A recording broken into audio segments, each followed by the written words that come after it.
Évangile de Lucas, Luc en français.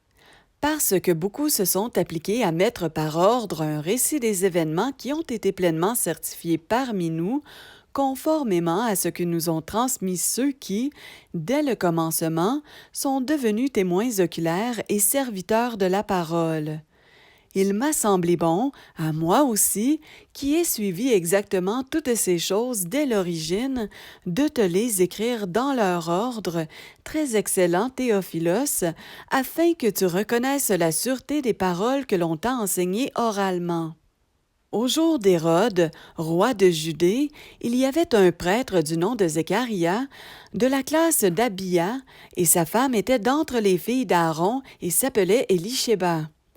Et ils étaient tous deux justes devant Élohim, marchant dans tous les commandements et dans toutes les ordonnances du Seigneur, sans reproche. Et ils n'avaient pas d'enfants, parce qu'Élishéba était stérile, et tous deux étaient très avancés en âge. Or il arriva que, comme il exerçait la prêtrise devant Élohim selon l'ordre de sa classe, il fut désigné par le sort, selon la coutume de la prêtrise, pour entrer dans le temple du Seigneur et y brûler l'encens. Mais toute la multitude du peuple était dehors en prière à l'heure de l'encens. Et un ange du Seigneur lui apparut, se tenant debout à droite de l'autel de l'encens. Et Zécharia fut troublé en le voyant, et la crainte tomba sur lui. Mais l'ange lui dit, « Zécharia, n'aie pas peur, car ta supplication a été entendue. Et ta femme Élishéba t'enfantera un fils, et tu l'appelleras du nom de Johanan. Et il sera pour toi le sujet d'une grande joie et d'allégresse, et beaucoup se réjouiront de sa naissance, car il sera grand devant le Seigneur, et il ne boira jamais de vin, ni de boisson forte, et il sera rempli du Saint-Esprit dès le ventre de sa mère. Et il ramènera beaucoup des fils d'Israël au Seigneur, leur Élohim. Et il marchera devant lui dans l'esprit et la puissance d'Élia pour ramener les cœurs des pères vers les enfants et les rebelles à la sagesse des justes, afin de préparer un peuple pour le Seigneur rendu prêt. Et Zécharia dit à l'ange, « À quoi connaîtrai-je cela? Car moi, je suis un vieillard et ma femme est d'un âge avancé. » Et l'ange répondant, lui dit, « Moi, je suis Gabriel, je me tiens devant Élohim, et j'ai été envoyé pour te parler et pour t'annoncer ces choses. Et voici, tu seras muet, et tu ne pourras pas parler jusqu'au jour où ces choses arriveront, parce que tu n'as pas cru à mes paroles qui s'accompliront en leur temps. » Or le peuple attendait Zécharia, et on s'étonnait de ce qu'il s'attardait dans le temple. Mais quand il fut sorti, il ne pouvait pas leur parler, et ils comprirent qu'il avait vu une apparition dans le temple, car il leur faisait des signes, et il resta muet d'une façon permanente. Et il arriva que, quand les jours de son service furent achevés, il retourna dans sa maison. Et après ces jours-là, Élishéba, sa femme, conçut, et elle se cacha l'espace de 5 mois, en disant, « C'est là ce qu'a fait pour moi le Seigneur au jour où il m'a regardé pour ôter ma honte parmi les humains. » Or, au 6e mois, l'ange Gabriel fut envoyé par Élohim dans une ville de Galilée, appelée Nazareth, vers une vierge fiancée à un homme nommé Joseph, qui était de la maison de David. Et le nom de la vierge était Myriam. Et l'ange étant entré dans le lieu où elle était, lui dit, « Réjouis-toi, toi qui as été rendue gracieuse, le Seigneur est avec toi. Tu es bénie parmi les femmes. » Et en le voyant, elle fut grandement agitée par sa parole, et elle raisonnait sur ce que pouvait signifier une telle salutation. Et l'ange lui dit, « Myriam, n'aie pas peur, car tu as trouvé grâce devant Élohim. Et voici, tu concevras dans ton ventre, et tu enfanteras un fils, et tu l'appelleras du nom de Yehoshua. Il sera grand et sera appelé Fils du Très-Haut, et le Seigneur Élohim lui donnera le trône de David, son père. et il régnera sur la maison de Jacob pour l'éternité, et son royaume n'aura pas de fin. Mais Myriam dit à l'ange, « Comment cela sera-t-il, puisque je ne connais pas d'homme? » Et l'ange lui répondit et dit, « Le Saint-Esprit viendra sur toi, et la puissance du Très-Haut te couvrira de son ombre. C'est pourquoi aussi le Saint qui naîtra de toi sera appelé le Fils d'Élohim. Et voici qu'Éliséba, ta parente, vient, elle aussi, de concevoir un fils dans sa vieillesse. Et celle que l'on appelle la stérile est dans son 6e mois. Parce qu'aucune parole ne sera impossible à Élohim. » Et Myriam dit, « Voici l'esclave du Seigneur, qu'il me soit fait selon ta parole. » Et l'ange la quitta.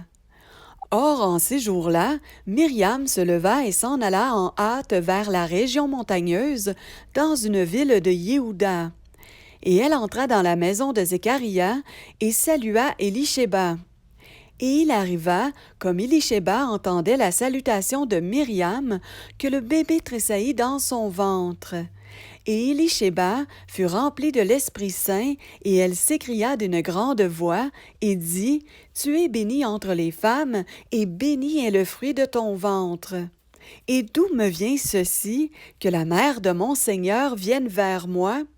Car voici, dès que la voix de ta salutation est parvenue à mes oreilles, le bébé a tressailli d'allégresse dans mon ventre. Et bénie est celle qui a cru, parce que les choses qui lui ont été dites par le Seigneur auront leur accomplissement. » Et Myriam dit, « Mon âme magnifie le Seigneur, et mon esprit a exulté en Élohim, mon Sauveur, car il a tourné les yeux sur la bassesse de son esclave. Car voici, désormais toutes les générations m'appelleront béni, parce que le Puissant a fait pour moi de grandes choses, et son nom est saint, et sa miséricorde est de génération en génération en faveur de ceux qui le craignent. Il a exercé la force souveraine avec son bras, il a dispersé ceux qui avaient dans le cœur des pensées orgueilleuses. Il a renversé les princes de leur trône, et il a élevé les humbles. Il a rassasié de biens les affamés, et il a renvoyé les riches les mains vides. Il a pris sous sa protection Israël, son serviteur, et il s'est souvenu de la miséricorde, comme il avait dit à nos pères, à Abraham et à sa postérité pour toujours. » Et Myriam demeura avec elle environ 3 mois, et elle retourna dans sa maison. Or, le temps où Éliséba devait accoucher s'accomplit, et elle enfanta un fils. Et ses voisins et ses parents, ayant appris que le Seigneur avait magnifié sa miséricorde envers elle, s'en réjouissaient avec elle. Et il arriva qu'au 8e jour, ils vinrent pour circoncire l'enfant, et ils l'appelaient Zécharia du nom de son père. Mais sa mère répondit et dit, « Non, mais il sera appelé Yohanan. » Et ils lui dirent, « Il n'y a personne dans ta parenté qui soit appelé de ce nom. » Mais ils demandèrent par signe à son père comment il voulait qu'on l'appelle. Et ayant demandé une tablette, il écrivit ces mots, « Yohanan est son nom. » Et tous furent dans l'étonnement. Et au même instant, sa bouche s'ouvrit et sa langue se délia, et il parlait, bénissant Élohim. Et la crainte vint sur tous leurs voisins, et, dans toute la région montagneuse de la Judée, on parlait de toutes ces choses. Et tous ceux qui les apprirent les gardèrent dans leur cœur, disant, « Que sera donc cet enfant? » Et la main du Seigneur était avec lui. Et Zécharia, son père, fut rempli du Saint-Esprit et prophétisa en disant, « Béni soit le Seigneur, l'Élohim d'Israël, de ce qu'il a visité et accompli la rédemption de son peuple, et de ce qu'il a réveillé pour nous la corne du salut dans la maison de David, son serviteur, comme il l'avait dit par la bouche de ses saints prophètes pour toujours. » La délivrance de nos ennemis et de la main de tous ceux qui nous haïssent. C'est ainsi qu'il manifeste sa miséricorde envers nos pères et se souvient de sa sainte alliance, le serment par lequel il avait juré à Abraham, notre Père, de nous permettre, étant délivrés de la main de nos ennemis, de le servir sans crainte, dans la sainteté et dans la justice devant lui, tous les jours de notre vie. Et toi, enfant, tu seras appelé prophète du Très-Haut, car tu marcheras en face du Seigneur pour préparer ses voies, afin de donner à son peuple la connaissance du salut par le pardon de leurs péchés, grâce aux entrailles de la miséricorde de notre Élohim, en vertu de laquelle le soleil levant nous a visités d'en haut, pour apparaître sur ceux qui sont assis dans la ténèbre et dans l'ombre de la mort, et pour conduire nos pas dans la voie de la paix. Or l'enfant croissait et se fortifiait en esprit, et il demeura dans les déserts jusqu'au jour où il se présenta à Israël.